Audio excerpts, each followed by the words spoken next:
Okay, जय हिंद बच्चों। आई hope आप सब लोग अच्छा कर रहे होंगे। लास्ट क्लास में मैंने क्वेश्चन दिया था, एक ये क्वेश्चन था, find relation of kinetic energy in terms of mass and momentum.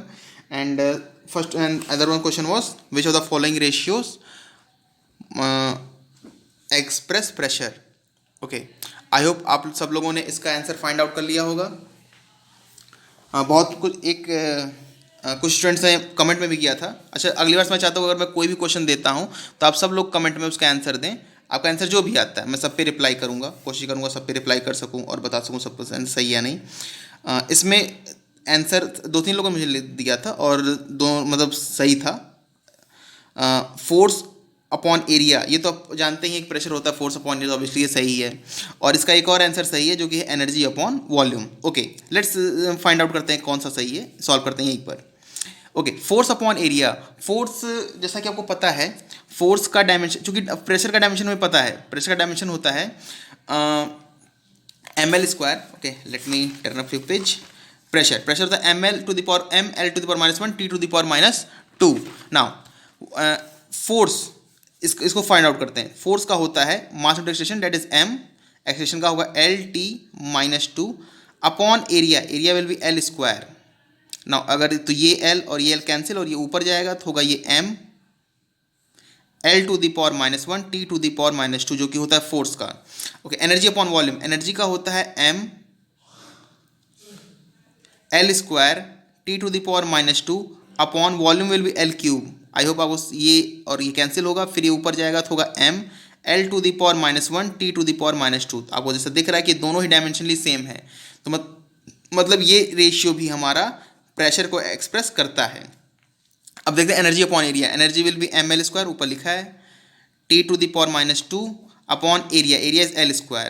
तो ऑब्वियसली आप देख रहे कैंसिल, तो ये हो रहा है M T to the power -2। तो ऑब्वियसली ये आंसर नहीं है हमारा, ये सही नहीं है।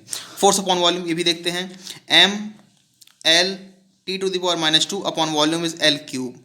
सो this is equal to this will be 2 और ये कैंसिल होगा, तो M L to the power -2, ये -2 हो रहा है, -1 होना चाहिए, -2 T is -2। Oh okay, T is -2, तो ये भी हमारा सही नहीं है। तो इसके दो ऑप्शन सही हैं, A and B.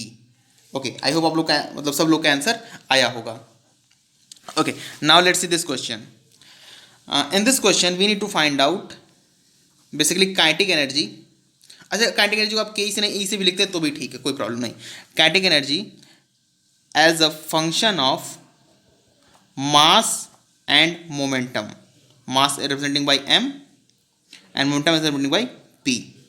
Okay, now so let assume that kinetic energy is equal to m mass to the power a and momentum to the power b. I hope आप सब ने इतना तो कम से कम किया ही होगा। Okay, if this is correct, dimension of kinetic energy will be equal to dimension of mass to the power a and dimension of momentum to the power b. Okay, now dimension of kinetic energy dimension is m l square t to the power -2 and mass is m, so this m part a, p is m mass into velocity, that is ये होता है m l t -1 whole to the power b. I hope आप इसे solve करेंगे तो ये होगा m L square T to the power -2, this is equal to m। मैं एक स्टेप स्किप कर रहा हूँ, यहाँ पे m a होगा और ये m to the power b होगा, चूंकि दोनों प्रोडक्ट में तो a प्लस b होगा, ये l to the power b t to the power -b। अब इन्हें इक्वेट कर लेते हैं। ओके, अगर आपको स्टेप कम लग रहे हैं तो आप एक स्टेप और में सॉल्व लिखिए, कोई दिक्कत नहीं, मैं मतलब जल्दी करने की कोशिश में इसे मतलब जल्दी लिख रहा हूँ, एक स्टेप स्किप कर रहा हूँ।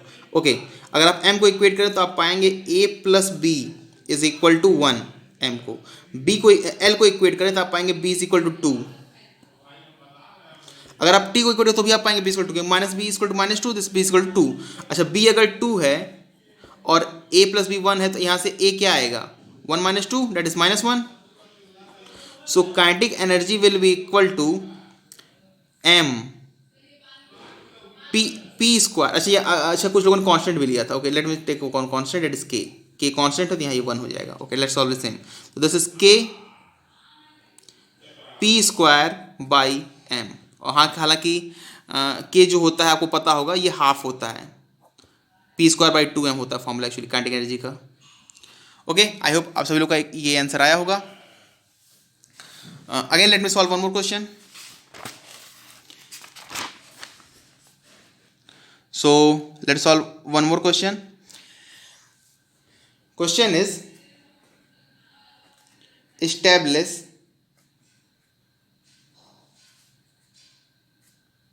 relation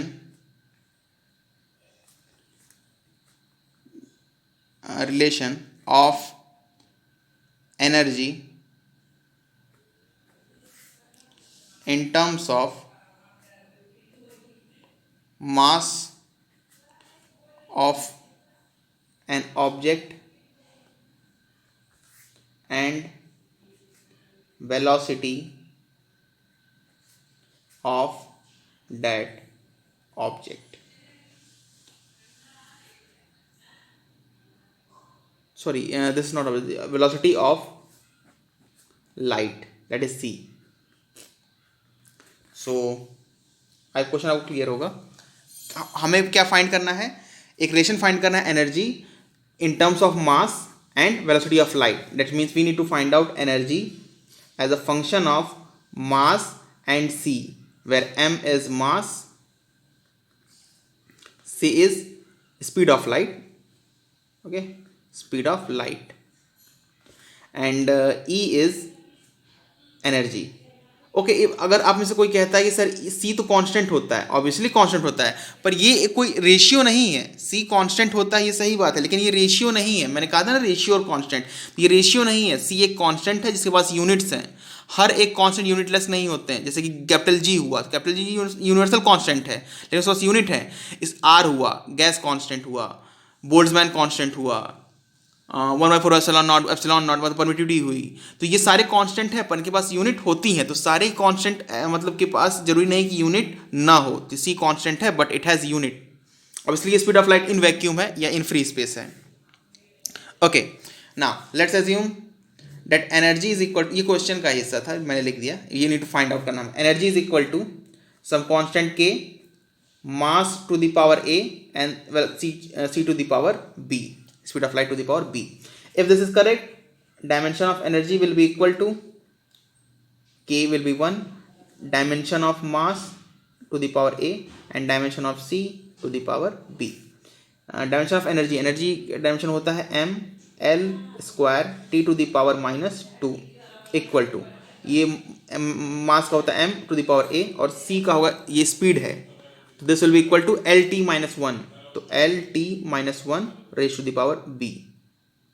Okay, so m l square t-2 m to the power a, this will be l to the power b t to the power -b.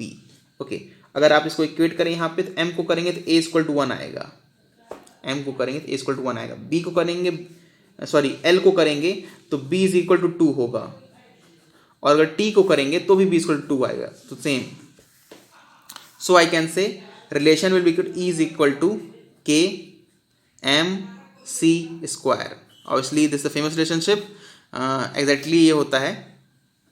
Obviously ये जो फॉर्मूला मैं अभी लिख रहा हूँ इसे आप डायमेंशन से नहीं निकालते। ये फॉर्मूला, ये आंसर है हमारा, ये आंसर सही यहाँ तक, और ये आंसर भी होगा। एग्जैक्टली होता है E is equal to MC square, and this is also known as Einstein's mass energy equivalence. Einstein, मैं ये नहीं कहता आप मतलब इसको याद कर लें, but mass energy equivalence relation. Okay, so ये आप आगे पढ़ेंगे, इसे आप स्पेशली इसको पढ़ेंगे मॉडर्न फिजिक्स में। Okay, so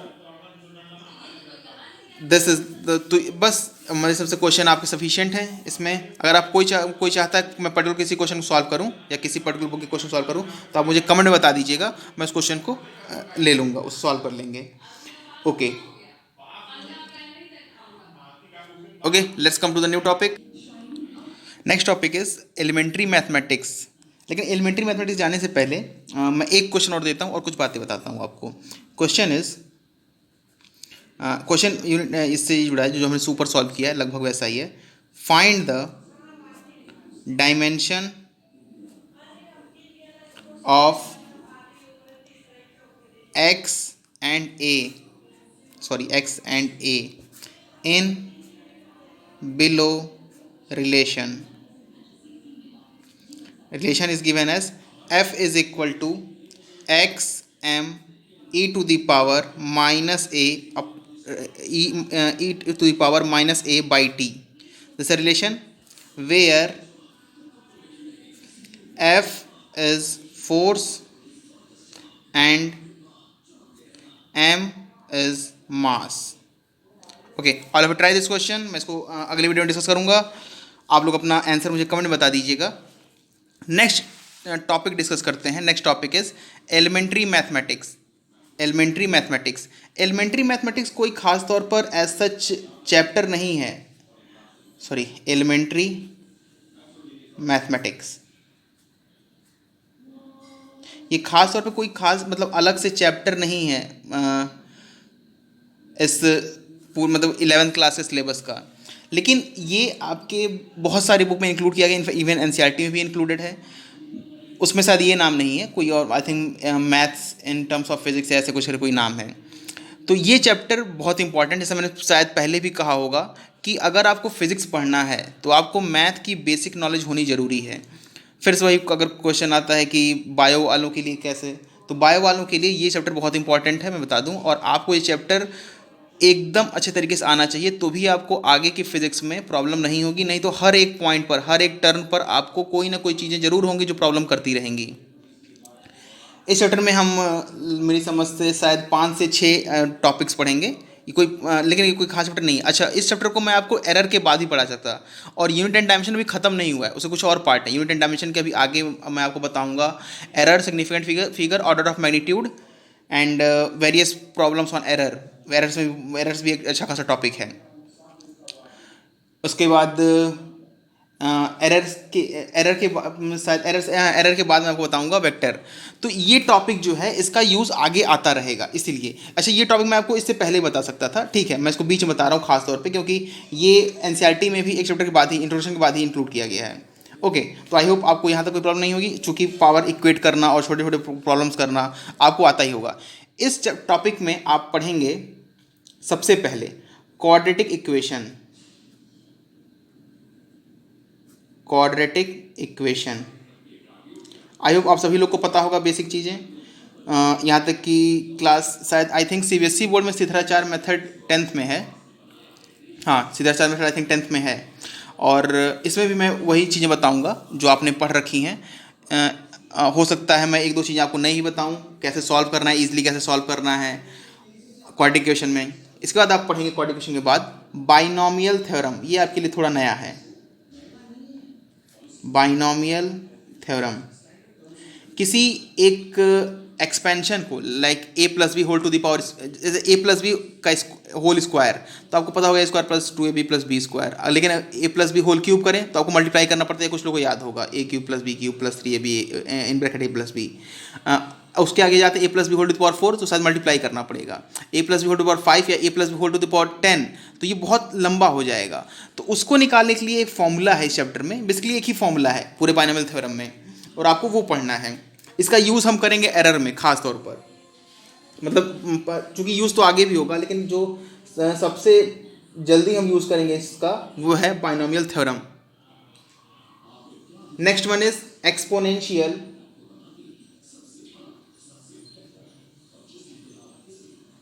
and logarithmic series.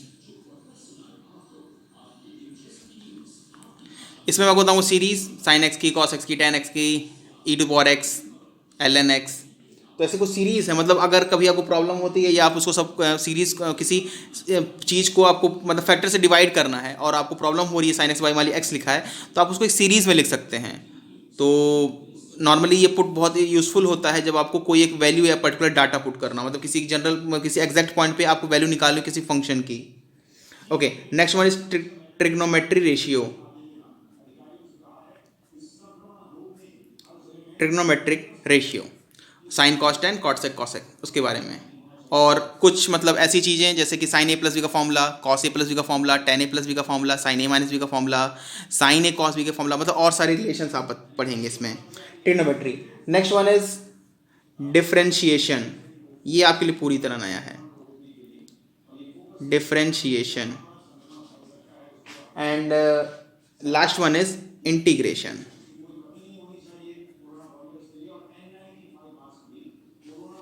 Integration, okay. Differentiation, integration, ये पूरा आपके लिए नया चैप्टर है और इन दोनों को ही आप पढ़ेंगे क्लास 12th में, मैथ में एग्जैक्ट। ये पूरा जितने चैप्टर में लिखा आप सब पढ़ेंगे मैथ में।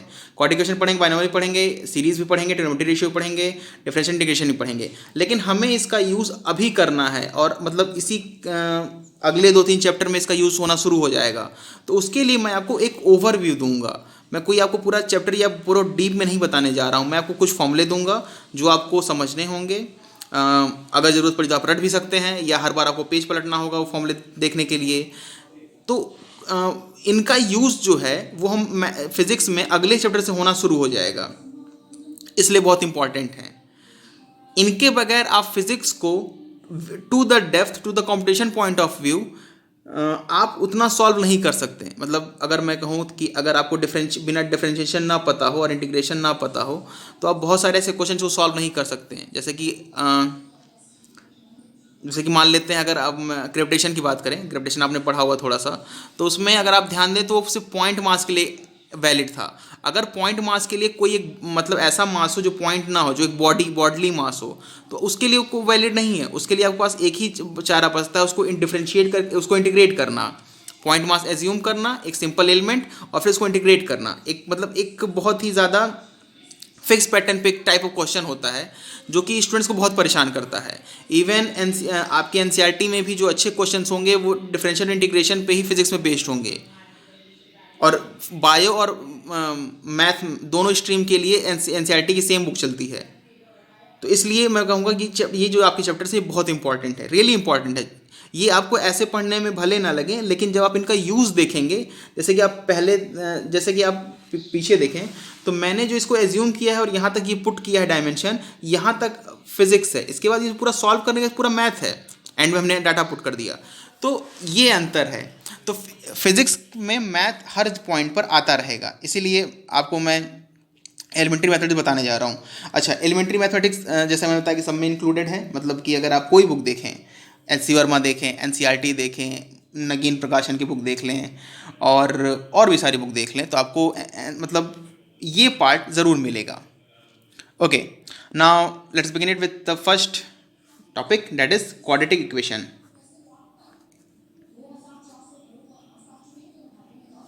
Quadratic equation. Okay, now what do you mean by quadratic equation? Simple, general form इसका मैं लिखता हूँ। जनरल फॉर्म का मतलब अच्छा क्या होता है? जनरल फॉर्म का मतलब एक ऐसा फॉर्म जो हर एक क्वाड्रेटिक इक्वेशन पे एप्लीकेबल होगा।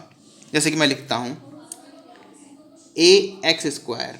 अब इसलिए आपको पता क्वाड्रेटिक इक्वेशन कहाँ से आता है, तो आपने सबसे पहले पढ़ा होगा polynomial, ax⁴n plus bx⁴n-1 W dash करके 1 तक जाता है, इक्वल टू 0 करते हैं तो एक पॉलिनोमियल इक्वेशन बनती है, मतलब जिसमें मैक्सिमम पावर n होता है। इसी n को हम वेरी करते हैं तो हमें बहुत सारे पॉलिनोमियल मिलते हैं। अच्छा, जब n को हम 1 रख लेते हैं तो हमें लीनियर इक्वेशन मिलती है, 2 रखते हैं तो क्वाड्रेटिक इक्वेशन मिलती है, 3 रखते हैं तो क्यूबिक इक्वेशन मिलती है। तो हम क्वाड्रेटिक इक्वेशन बात कर रहे हैं, तो ax⁴ plus bx plus c is equal to 0. This is the general form of quadratic equation. यहाँ पे एक बहुत इंपॉर्टेंट पॉइंट है कि a should not be equal to 0. ये इंपॉर्टेंट इसलिए, अगर मान लीजिए 0 ही हो गया तो लीनियर में कन्वर्ट हो गया। आप ध्यान दें, आप इस इक्वेशन को देखें तो क्वाड्रेटिक नहीं लीनियर है, तो हमें इसे क्वाड्रेटिक बनाए रखने के लिए we have to put a condition that is a should not be equal to 0. Okay, अच्छा, इसमें ए, बी और सी क्या है, तो ये 3 कोफिशिएंट हैं। ए को हम ऐसे रीड करते हैं that coefficient of x² is a, coefficient of x is b, and आप यहाँ पे लिख सकते हैं x⁴0 सिंपल, या constant is c. Okay, actually mobile discharge हो गई थी, तो ठीक है मैं फिर से कनेक्ट हुआ हूँ। यहाँ पर ये इक्वेशन था, this general form equation, coefficient of x square is a, coefficient of x is b and c is constant, या और can say coefficient of x to the power zero. इसका जो फैक्टर होता है, या इसके जो रूट्स, सॉरी इसके जो रूट्स होते हैं वो होते हैं, इसके दो रूट्स होंगे क्योंकि क्वाड्रेटिक इक्वेशन है। ऐसे भी अगर आप ध्यान दें तो ये पैराबोला ही होता है, तो एक्स को ये दो जगह कट करता है। हाँ, ये हो सकता है कि वो दोनों जगह एक ही पॉइंट पे लाई करे, मतलब कि इसके हमेशा ही दो ही रूट्स होंगे, लेकिन हो सकता है कि वो दोनों रूट्स एक ही पॉइंट पे लाई करें, means that is known as equal and same roots. Okay, या फिर टू अनइक्वल डिस्टिंक्ट रूट्स हो सकते हैं, या फिर उसमें और केसेस होते हैं आपके कॉम्प्लेक्स रूट्स, इरेशनल रूट्स, एब्सल्सर्ड्स। तो इसके जो रूट्स निकलेंगे वो इस फॉर्मूले से निकलेंगे। ऑब्वियसली आपने पढ़ा होगा कि condition for real roots are b square minus 4ac should be greater than 0। So तो ये इसके मतलब इसके जो रूट्स होते हैं एक्स के, वो अगर इसमें दो हैं, मतलब अगर मैं इसको ऐसे लिखा जाता है माइनस बी, एक है इसका minus b plus under root b square minus 4ac, और दूसरा है minus b minus under root b square minus 4ac, obviously by 2a। तो आई होप आपने ये तो पढ़ा ही होगा क्वाड्रेटिक इक्वेशन। अच्छा, ये कैसे डिराइव होता है, इसे आप डिराइव कर सकते हैं, पर वो डिराइव नहीं कर रहा, आप चाहें तो कर सकते हैं, आपके 10th क्लास बुक में भी दिया होगा। सिंपल जो फॉर्मूला है A square A plus B का whole square, means A square plus 2ab plus B square, उसको फ्रेम करते हैं इसमें। कैसे फ्रेम करते हैं, पहले इसे डिवाइड कर लेंगे, तो एक्स ये मतलब जैसे मैं छोटे में मतलब थोड़ा सा बताता हूँ, इसको ए से डिवाइड कर लेंगे, तो ये होगा x square plus b by a x plus c by a is equal to 0।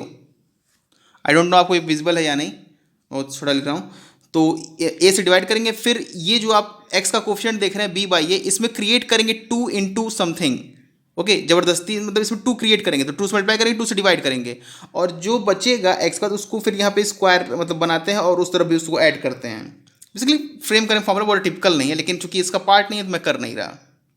आप में से किसी प्रॉब्लम गई मुझे बता दीजिएगा, मैं कमेंट सेक्शन में अदर से एक पीडीएफ डाल दूंगा। Okay, this is quadratic equation. आपको बस ये इक्वेशन याद रखनी है, ये फॉर्मूला आपको याद रखना है, इसका यूज होगा। हाँ, आपने एक और तरीका पढ़ा होगा, दो फैक्टर फॉर्म करते हैं, मतलब इस ऐसे बी को इस तरह, मतलब बी एक्स को इस तरह तोड़ते हैं कि उनका जो मल्टीप्लिकेशन है वो ए और सी के मल्टीप्लिकेशन इक्वल है, उसको ऐड करने में प्लस बी के इक्वल है। ऑब्वियसली आपने पढ़ा होगा, वो भी ठीक है, लेकिन ये ज़्यादा हेल्पफुल होगा। Okay, next one is binomial theorem. Binomial theorem. Now binomial theorem, इसमें एक ही फॉर्मूला है और मैं वो लिखता हूं, that is a plus b whole to the power n is equal to n C 0 a to the power 0 b, okay, a to the power N minus 0 means a to the power n and b to the power 0 plus n C 1। अच्छा, अगर आप ए to power 0 लिखते तो भी answer सही होता, वो गलत नहीं होता, क्योंकि ए और बी इंटरचेंज किए जा सकते हैं। N C 1 a to the power, चूंकि स्टैंडर्ड फॉर्मूला से लिखा रहता है, b to the power 1 plus n C 2 a to the power N minus 2 b to the power 2 plus n C 3 a to the power N minus 3 b to the power 3 plus dash dash dash, एक general term लिखता हूं, तो N C R, are मतलब कोई भी एक term है, A to the power N minus R B to the power R plus dash dash dash, and इसका जो होगा वो एन सी एन, जैसे कि 0 से लेके एन तक जाना है, एंड इसके एन प्लस 1 टर्म्स होते हैं। अगर आप ऐसे ध्यान दें तो A plus B to the power 1 में कितने टर्म होते हैं, एक ही 2 होते हैं। ए प्लस बी होल स्क्वायर में कितने 3 होते हैं। ए प्लस बी होल क्यूब में 4 होते हैं। ए प्लस बी होल 4 में 5 होंगे, 5 में 6 होंगे। तो अगर ये n है पावर, तो ये n प्लस 1 टर्म्स होंगे। तो ये 0 को लेके यहाँ से तो n है एक, ये 0 तो एक 1, n C n a to the power n minus 1 that is 0 and b to the power n। ये फॉर्मूला आपको याद रखना, यही मतलब ये फॉर्मूला किस तरह, ये भी आप मतलब पढ़ सकते हैं मैथ में, आप में हालांकि आपको पढ़ना ही है। मैं बस आपको बस फॉर्मूला सिखा रहा हूँ और कुछ स्टैंडर्ड रिजल्ट सिखा रहा हूँ, क्योंकि मैं इन्हें यूज़ करूँगा आगे कि आप जल्दी एरर में ही यूज़ करेंगे। एरर मल्टीप्लिकेशन डिवीजन जब करेंगे तब बाइनोमियल थ्योरम का यूज़ करेंगे। तो इसलिए बता रहा हूँ ताकि आपको वहाँ पे प्रॉब्लम ना हो। और इसके बारे में अगर आप डिटेल में पढ़ना चाहते हैं, चूँकि मैं अभी यहाँ सजेस्ट नहीं करूँगा क्योंकि मुझे पता है आप पढ़ेंगे और बहुत डिटेल में पढ़ेंगे। ये जो पढ़ा रहा हूँ ये इतना ही बायोलॉजिकल थ्योरम नहीं होता, आपके मैथ के सिलेबस में आप चेक कर सकते हैं, ये कंटेंट इंक्लूडेड है। और वो मेरी समझ से 3-4 एक्सरसाइज का एक पूरा बहुत बड़ा चैप्टर होगा और उसमें कुछ टिपिकल क्वेश्चंस भी होंगे। मुझे जितना यूज़ है फिजिक्स में या जितना यूज़ पूरे फिजिक्स में हम करेंगे, मैं उस हिसाब से पढ़ा रहा हूँ। ओके अच्छा, और एक बात और कि अगर एक स्टूडेंट मुझसे कभी पूछा था कि सर क्या एलिमेंट्री मैथमेटिक्स को बिना पढ़े मैथ नहीं पढ़ सकते, फिजिक्स नहीं पढ़ सकते? बिल्कुल पढ़ सकते हैं, एकदम 100% पढ़ सकते हैं। लेकिन फिर जब मैं साइड में लिखूंगा कि इसको ये पुट कर, जैसे कुछ देर पहले मैं आपको फॉर्मूला डिराइव करा रहा था, दो फोर्स अगर इक्वल उनके बीच का एंगल थीटा हो तो उसका होता है 2f cos थीटा बाई 2, मतलब जो फोर्स का मैग्नीट्यूड है। तो वो मुझे बार बार आपको समझाना होगा, या अगर मैं नहीं समझाऊंगा तो आपको वो प्रॉब्लम होगा, वो क्रिएट करेगा। तो यही वो जो प्रॉब्लम्स अगर बचना चाहते हैं तो आपको चैप्टर पढ़ना ज़रूरी है। ओके अब मैं आपको समझाता हूँ इस फॉर्मूले का यूज़ कैसे करना है। लेट से ए प्लस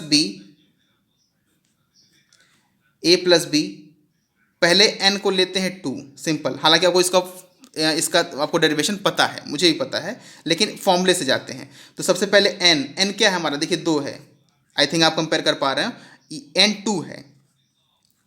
तो यहाँ 2, अच्छा NC 0 क्या होता है, ओके ठीक है। अभी लेकिन आप ऐसे ही पैसे लिखिए 2C 0, a to the power n means 2, b to the power 0, I hope ये आपको क्लियर हुआ होगा, plus 2C1 a to the power n minus 1, और n क्या है 2, तो 2 minus 1, 2 minus 1 b to the power 1, plus 2C2। अब आप देखें हम यहाँ आ गए क्योंकि NCN इसमें 3 ही टर्म होंगे। ये जो मैंने लिखे हैं ये n के लिए लिखे हैं, n कहाँ तक जा सकता है, n आप जा सकता है इनफाइनाइट तक जा सकता है। लेकिन अगर n2 होगा तो यहीं तक रहेगा, 3 होगा तो यहाँ तक रहेगा, 4 होगा तो यहाँ 5 6, ये तो जनरल टर्म है यार तक। 2C2 a to the power 2 minus 2 n है ना 0, b to the power 2। Okay that's all, यहीं तक होगा टर्म। अच्छा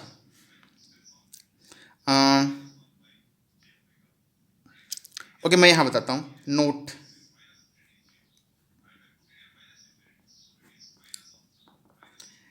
NCR is equal two factorial n upon factorial n minus r and factorial r, ये याद रखिएगा this one. And next one is what do mean by factorial r, या हाँ ठीक है, फैक्टोरियल r, फैक्टोरियल r का मतलब होता है 1 into 2 into 3 into 4 up to dash dash dash r तक।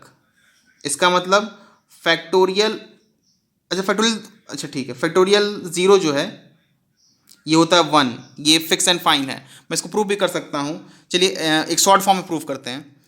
फैक्टोरियल 1, ये 1 इंटू 1 तक रहेगा। Factorial 2, this will B 1 into 2, लिखूंगा ना 1.2, this is 2। Factorial 3, 1.2.3 that is 6। Factorial 4, 1.2.3.4, I hope आपको ये क्लियर हो रहा होगा, 24। फैक्टोरियल 5, तो 1.2.3.4.5, ये आएगा 120, 6 का होगा 720 क्योंकि इसमें मल्टीप्लाई का 6। अच्छा अब आप ध्यान दीजिए 5 से 4 में जाना है तो कैसे जाएंगे, इसमें से मैंने एक माइनस किया है और इसको 5 से डिवाइड किया है, देखो 120 को 5 से डिवाइड करें तो वो 24 मिलेगा, और 5 में से एक माइनस करें तो 4 मिलेगा। मतलब नीचे से अगर ऊपर से नीचे जाना है तो एक मल्टीप्लाई करते जाइए, स्क्वायर करते जाइए, ऊपर से मतलब 5 से 4 तक जाना है तो इसमें सब्ट्रैक्ट कर लीजिए और इसको 5 से डिवाइड करिए, इसमें एक और सब्ट्रैक्ट कीजिए, इसको 4 से डिवाइड करिए, इसमें एक और सब्ट्रैक्ट कीजिए, इसको 3 से डिवाइड करिए, 3 जिसमें 3 में से सब्ट्रैक्ट किया है ना 1, तो 2 मिला है, और इसको 3 से डिवाइड करेंगे। फिर इसमें 1 और सब्ट्रैक्ट कीजिए, इसको 2 से डिवाइड कीजिए, अब इसमें 1 और सब्ट्रैक्ट कीजिए और इसको 1 से डिवाइड कीजिए, तो देखिए फैक्टोरियल 0 2। आई होप आपको क्लियर हुआ होगा। सो ये मतलब ये आपके स्टैंडर्ड रिजल्ट है, इस तरह NCR का यूज़ करते हैं। मैं एक एग्जांपल देता हूँ, जैसे कि मान लीजिए 2C0 लिखा है, 2C0, तो फैक्टोरियल 2 अपॉन फैक्टोरियल 2 माइनस 0 और फैक्टोरियल 0। फैक्टोरियल 0 कितना होता है 1, और फैक्टोरियल 2 माइनस 0 फैक्टोरियल 2 ही होगा, ऊपर 2 फैक्टोरियल 2 तो ये 1 आएगा। आई होप आपको क्लियर हुआ होगा। आप फैक्टोरियल ये देखिएगा ये भी 1 आएगा। मैं यहाँ पे आंसर लिख रहा हूँ डायरेक्ट, आप सॉल्व करिएगा। 2c0 ये होगा 1, b का पावर 0 1 तो this a square plus 2c1 इसे सॉल्व करिएगा। मैं यहाँ कर शॉर्ट में करता हूँ। 2c1 फैक्टोरियल 2 जो ऊपर है 2 माइनस 0 2 माइनस 1 तो this is 2 minus 1 and this factorial 1। ये देखिए एन सी यहाँ पे एन माइनस आर तो factorial 2 2 minus 1 is 1 and factorial 1 this factorial 2 होता है 2 नीचे 1 ही है तो ये 2 होगा, तो ये 2 हुआ a into b plus B square. Okay इतना निकालने के बाद सारे स्टूडेंट मुझसे यही कहते हैं सर इतना करने की क्या ज़रूरत थी। ऑब्वियसली सही बात भी है, बट अगर मैं आपसे पूछता हूँ कि a प्लस बी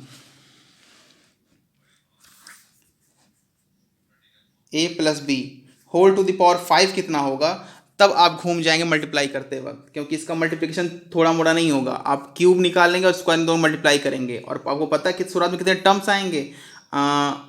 क्यूब में होते हैं इसको मैं लिख सकता हूँ a plus b whole cube into a plus B का स्क्वायर। तो a plus b whole cube में आपके 4 टर्म होते हैं और a plus b whole square में 2, तो 8 टर्म आएंगे और उनको सॉल्व करेंगे तब आपके 6 टर्म आएंगे ऐड करके। तो मैं ऐड करता हूँ ऐसे 5c0 a to the power 5 minus 0 means 5, b to the power 0 5c1 a to the power 5 minus 1 b to the power 1 plus 5c2 a to the power 5 minus 2 b to the power 2 plus a to the 5c3 a to the power 5 minus 3 b to the power 3 plus 5 c4 a to the power 5 minus 4 b to the power 4 plus 5 c5 a to the power 5 minus 5 is 0 and b to the power 5। I hope at least आपको लिखना आ गया होगा। Okay so कुछ इसमें result मतलब find out करने हैं, पर चूंकि कुछ बातें मैं बता दूं। 5c0 हमेशा 1 होगा, मतलब nc0 हमेशा 1 होगा, क्योंकि आप ध्यान दें तो nc0 क्या होगा, nc0 ये n r0 है तो ये 0 n माइनस 0 फैक्टोरियल n तो कट के सब 1 ही आएगा।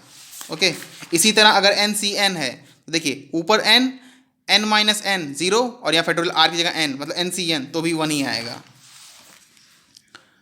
थोड़ी थोड़ी चीज़ें आपको मतलब स्टैंडर्ड रिजल्ट के बाद यूज टू हो जाती हैं। तो दिस इज़ 1 तो this is a to the power 5c1 5 आएगा। आप सॉल्व करिएगा।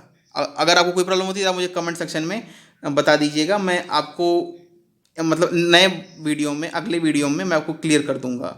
इसका यूज़ करना है। और हाँ ऑब्वियसली अगर आप पूछते हैं सर क्या ये फिजिक्स है, नहीं ये एब्सोल्यूट मतलब एकदम क्लियर मैथमेटिक्स है। 5a to the power 5 minus 1 4b plus 5c2, अच्छा ये मुझे सॉल्व करना होगा, मुझे याद नहीं है। 5c2 शॉर्ट फॉर्म में करते हैं, इतने में हो जाएगा, नहीं इतने में होगा। 5c2 तो फैक्टोरियल 5 नीचे 5 माइनस 2 फैक्टोरियल 3 और ये फैक्टोरियल 2। तो देखिए ये 1 इंटू 2 इंटू 3 इंटू 4 इंटू 5 है और ये 1 इंटू 2 इंटू 3 है, तो 3 तक कैंसिल होगा, 4 into 5 upon 1 into 2 2 this is 10। आप सॉल्व कर लीजिएगा। This will be 10 a to the power this is 3 b to the power 2 plus 5c3 10 ही आएगा, a to the power 2 b to the power 3 plus 5c4 5 आएगा, a to the power 1 b to the power 4 और ये आखिरी b to the power 5। ये होगा a plus b whole to the power 5। आपको doubt हो तो आप एक बार अपने मतलब क्या कहते हैं उसे अपने जो आपके स्टैंडर्ड तरीके हैं अभी तक के जो रहे हैं स्टैंडर्ड तरीके, उनसे मल्टीप्लाई करके निकाल लीजिए, आपका आंसर यही आएगा। ओके सो आई होप आपको ये क्लियर हुआ होगा। इसमें हमें बहुत ज़्यादा इस पर डिस्कशन नहीं करना, ना ही हमें पूरा a प्लस बी का 10 तक रटना है, नहीं हमें बस एक मतलब ये फॉर्मूला आपको एंड रिजल्ट लिखने आना चाहिए और ये थोड़ा सॉल्व करने आना चाहिए। दो रिजल्ट मैं आपको बताता हूं जिसे आप याद रखिएगा। पहला स्टैंडर्ड रिजल्ट में 1 plus x to the power n. देखिए अगर मैं ए प्लस बी में बी को 1 पुट कर दूं तो इसका जो रिजल्ट टर्न होगा ना वही इसका रिजल्ट है। तो मैं ये लिखता हूं, this is n C zero x to the power n plus, अच्छा आप जीरो से लिखना चाहते हैं, ओके, एक्स टू दी, नहीं एन से लिखते हैं, n C one x to the power N minus one plus n C two x to the power N minus two plus dash dash dash n C n x to the power zero, sorry this not means ये यहीं तक होगा, okay. मैं एक और लिखता हूँ, 1 plus x whole to the power n, this is equal to 1 plus x whole to the power n, this will be equal to, मतलब इसी को मैं लिखता हूँ लेकिन अपोजिट लिखता हूँ, एक्स को जीरो को पहले रखूँगा। मतलब कि जैसे कि अगर मैं कहूँ तो मैंने यहाँ पे आप ध्यान दें तो पीछे वाले से अगर मैं मैच करता हूँ तो मैंने ए की जगह एक्स रखा है, ठीक है। अब मैं बी की जगह एक्स को रखता हूँ, मतलब पहले मैंने बी को 1 माना था, अब मैं ए को 1 मानता हूँ, थोड़ा सा डिफरेंस आएगा, हालांकि दोनों चीज़ें सेम ही है, इक्वल ही रहेंगी।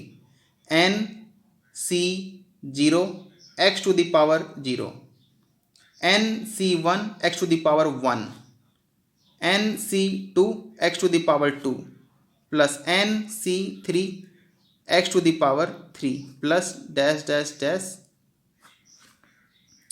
N C n x to the power zero and. ये याद रखिएगा, इसका यूज़ जल्द ही होगा, ठीक है। अच्छा एक रिजल्ट और, इसको अगर हम सॉल्व करें इसी को तो 1 plus x whole to the power n, n C zero की वैल्यू आएगी 1, तो ये होगा, देखिए ये 1 होगा, ये भी 1 है, ये भी एक्स पावर जीरो भी 1 है, plus n C one is n x, this will be plus n minus one by two factorial. अच्छा फैक्टोरियल, एक बात और छोटी सी सिंपल सी, कि फैक्टोरियल का सिंबल एक और होता है, यहाँ तो मैं लिख चुका हूँ, ओके मैं यहाँ बता देता हूँ। फैक्टोरियल का सिंबल एक और होता है 2 फैक्टोरियल, ये भी सिंबल है, ये और ये दोनों सिंबल यूज़ किए जाते हैं, आपको दोनों आपको मिलेंगे बुक्स में भी और नोट्स में भी, आप मतलब जो टीचर नॉर्मली यूज़ करते आया वो ट्रेडिशनली वही यूज़ करते हैं, ओके। इसमें थोड़ी प्रॉब्लम होती है, कभी इसको 1 ट्रीट करते हैं, 1 कर लेते हैं स्टूडेंट्स जल्दीबाजी में, मान लीजिए डॉट नहीं लगा सही से, 21 ट्रीट कर लेते हैं स्टूडेंट्स, इसीलिए मैं ये प्रीफर करता हूँ। आप दोनों प्रीफर कर सकते हैं जैसी आपकी मर्जी। N plus one by two factorial, this is x to the power 2 plus n minus one n minus two by 3 factorial x cube plus dash dash dash up to, मतलब एंड हायर ऑर्डर तक, तो ये याद रखिएगा, okay. I hope आपको ये clear होगा।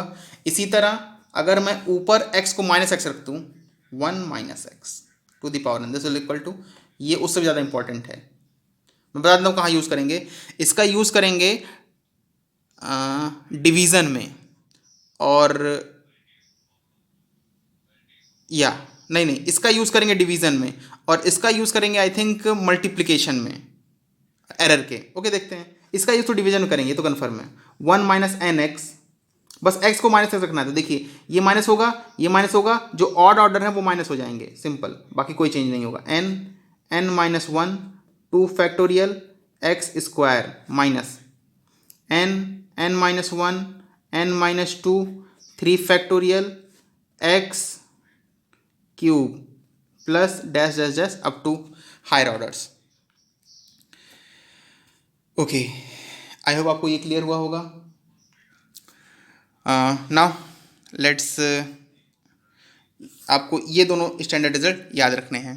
Basically इसमें जो याद रखना है वो ये फॉर्मूला है, इसी से सारे आए हैं, अगर ये याद रहेगा तो आपको आगे दिक्कतें नहीं आएंगी बाइनोमियल थ्योरम, और क्वाड्रेटिक इक्वेशन में अगर ये फॉर्मूला याद रहेगा, ओके। नाउ ट्रिग्नोमेट्रिक रेशियो, इससे पहले कुछ और लिखा था, एक्सपोनेंशियल सीरीज, ओके मैंने लिख दिया, ठीक है। इसके बाद देखते हैं ट्रिग्नोमेट्रिक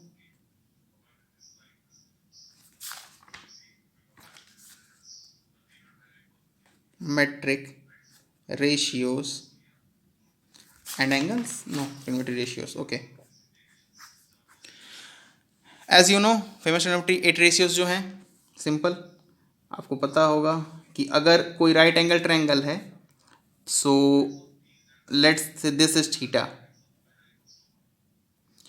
अच्छा, अगर ये थीटा है तो हाइट ये होगा या ये होगा, मीन्स फर्स्ट वन और सेकेंड वन। आई होप आपको क्लियर होगा कि this will be height. I am representing it by small H, hypotenuse capital H and base B. Okay, so आपको पता होगा ये तो डेफिनेशन ही है, sine theta is equal to height upon hypotenuse. अच्छा, मैं लिख देता हूँ height base hypotenuse, sine theta height upon hypotenuse, cos theta base upon hypotenuse. ये आपके मतलब स्टैंडर्ड रिजल्ट हैं जो आपको याद होने चाहिए, जैसे मुझे याद है वैसे आपको याद होना चाहिए। Sine theta cos theta base upon hypotenuse, tan theta height upon base, cot theta this is base upon height, cot sec theta this is equal to hypotenuse upon base, and end one cosec theta this is equal to height upon base.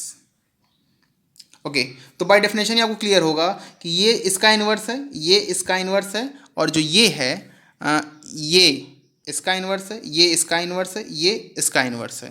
Okay, तो इसके दो relation लिखे जाते हैं। First one is inverse relationship, छोटी छोटी चीज़ें ये सब आपको पता है, लेकिन मतलब रिवीजन के तौर पे इनवर्स रिलेशंस।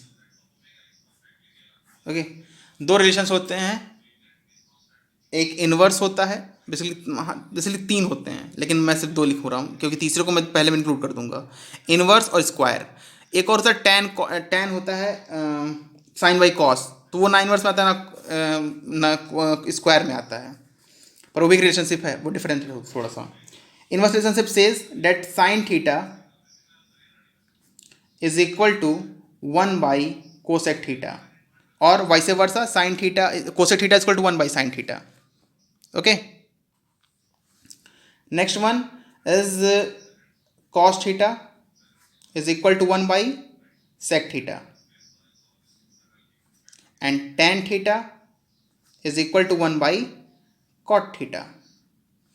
तो आई होप आप समझ सकते हैं कि अगर मैं इन तीनों को निकाल लूँ तो मैं इन तीनों को निकाल सकता हूँ, या फिर मैं इन तीनों को निकाल लूँ तो इन तीनों को निकाल सकता हूँ। मतलब हमें जो अपनी स्टडी है वो 6 के टर्म्स में नहीं करें, सिर्फ 3 के टर्म्स में करें तो भी हमारा काम चलेगा। एक और चीज़ यहीं पर आती है, इसी के बाद रिलेशनशिप आता है, tan theta is equal to sine theta by cot theta, sorry sine theta by cos theta, sine theta by cos theta means if we know sine theta and cos theta we can find out tan theta. Means अब हमें तीनों पढ़ने की जरूरत नहीं, अगर हम सिर्फ ये दो पढ़ें तो भी हम इसे फाइंड आउट कर सकते हैं। आई वो क्लियर होगा। तो साइन थीटा यहाँ तक कि आप डेफिनेशन से आप इसे प्रूव भी कर सकते हैं। इनफैक्ट प्रूव कैसे करेंगे, ये तो डेफिनेशन से प्रूफ है ये भी, और जो स्क्वायर रिलेशनशिप लिखेंगे वो तो पाइथागोरस थ्योरम से प्रूफ है। इसे प्रूफ करने के लिए क्या करना होता है, देखिए आप साइन और कॉस का रेशियो ले लीजिए, तो आप क्या मिलेगा, नीचे हाइपोटेन्यूज है, ये कैंसिल होगा, हाइट अपॉन बेस आएगा, और हाइट अपॉन बेस ही tan होता है। तो डेफिनेशन से बेसिकली ये रिजल्ट भी आता है, tan theta is equal to sine theta upon cos theta. Okay, next one is cot theta, this is equal to cos theta upon sine theta. Okay, now next one is square relations, square relations. Okay, square relations, this says first one sin square theta plus cos square theta is equal to 1। आपको famous याद भी होगा। Basically ऐसे proof करते हैं, अगर मुझे proof करना है, देखिए इसका स्क्वायर और इसका स्क्वायर करके ऐड कर दे लें, इसका स्क्वायर इसका स्क्वायर, तो क्या होगा, हमें मिलेगा height square upon hypotenuse square plus base square upon hypotenuse square. तो नीचे चूंकि देखिए एलसीएम तो सेम है, तो ऊपर हो जाएगा height square plus base square. Obviously height square plus base square होता है hypotenuse square by Pythagoras theorem, तो कैंसिल हो जाएगा तो 1 आएगा। और मैं यहाँ लिख सकता हूँ Pythagoras theorem height square plus base square is equal to hypotenuse square by Pythagoras theorem. Okay, I hope आप ये प्रूव कर सकते हैं। Next one is sec square theta minus tan square theta is equal to 1, और can also write sec square theta is equal to 1 plus tan square theta, जैसे आप लिखना चाहें। And third one is cosec square theta minus cot square theta is equal to 1। इसको भी आप proof कर सकते हैं सिंपल। अगर आप ध्यान दें तो sec height hypotenuse square upon base square, और ये है height square upon base square. तो हाइपोटेन्यूज का स्क्वायर माइनस हाइट का स्क्वायर जब करेंगे तो बेस का स्क्वायर आएगा, जो कि नीचे रहेगा एलसीएम में, वो भी कैंसिल हो जाएगा, तो 1 आएगा। बेसिकली आपको इसे याद रखना है, पुट करने के लिए बहुत ज़रूरी है। ओके, तो ये तो थे स्टैंडर्ड रिजल्ट्स। अब मैं कुछ और आपके ट्रिग्नोमेट्रिक फॉर्मूले बताता हूँ for more than one angles. ये और ज़रूरी है। एक तो हमने यूज़ किया है अभी, मैंने साइन थीटा का बताया था, साइन ए प्लस बी का फॉर्मूला। ऐसे कुछ फॉर्मूले मैं आपको बताता हूँ। First one is sine A plus B. Sine A plus B, what is this? This is equal to sine A cos B plus cos A sine B. अच्छा, एक छोटी सी चीज़ और बता देता हूँ, यहाँ पर बता देता हूँ,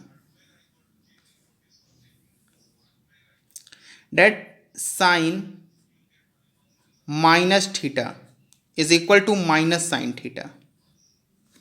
ओके, मतलब अगर साइन माइनस 30 आप देखेंगे तो माइनस साइन 30 डिग्री होगा। इनफैक्ट आप फॉर्म टेबल से रेफर भी कर सकते हैं, तो आपको यही आंसर मिलेगा। Cos minus theta is equal to plus cos theta. आप इसको ऐसा समझ सकते हैं, अगर जो साइन के अंदर माइनस होगा तो बाहर आ जाएगा, कॉस के अंदर माइनस होगा तो गायब हो जाएगा। और अगर मैं tan लिखूं तो देखिए tan माइनस थीटा होगा sine minus theta upon cos minus theta, basically minus tan theta ही आता है। तो इससे मैं समझा सकता हूँ, इससे tan minus theta is equal to sine minus theta upon cos minus theta. Cos minus theta cos theta के बराबर ही होगा, sine minus theta minus sine theta by cos theta हो जाएगा। तो minus sine theta by cos theta, तो sine theta by cos theta tan theta है, तो मैं कह सकता हूँ sine theta is equal to minus tan theta. I hope आपको क्लियर होगा, तो ये याद रखिएगा। ओके, नाउ अगर मैं आपसे पूछता हूँ sine what is a minus B, तो सिंपल अगर आप ध्यान दें, मैंने फॉर्मूला ये नहीं बताया, लेकिन फिर भी आप मुझे बता सकते हैं कैसे। b को माइनस बी रखना है, तो देखिए यहाँ माइनस बी रखेंगे, दिस इज b। अच्छा, मैंने सही से लिखा नहीं था। Okay, sine A cos B plus cos A sine B, तो आप सिंपल इसको माइनस रखना है, तो this will be sine A cos B and this will be minus cos A sine B. Okay, I hope आपको ये clear हुआ होगा। इसको फर्दर सॉल्व करके इसका एक नया फॉर्मूला भी निकालते हैं। सिंपल क्या करना है, इन दोनों को ऐड कर लेना है एक्चुअली। चलिए ठीक है, सिंपल सा इन दोनों को ऐड करते हैं। इन दोनों को अगर ऐड करेंगे तो मैं लिखूँगा साइन ए प्लस बी और sine A minus B is equal to 2 sine A cos B. Okay, मतलब कि अगर साइन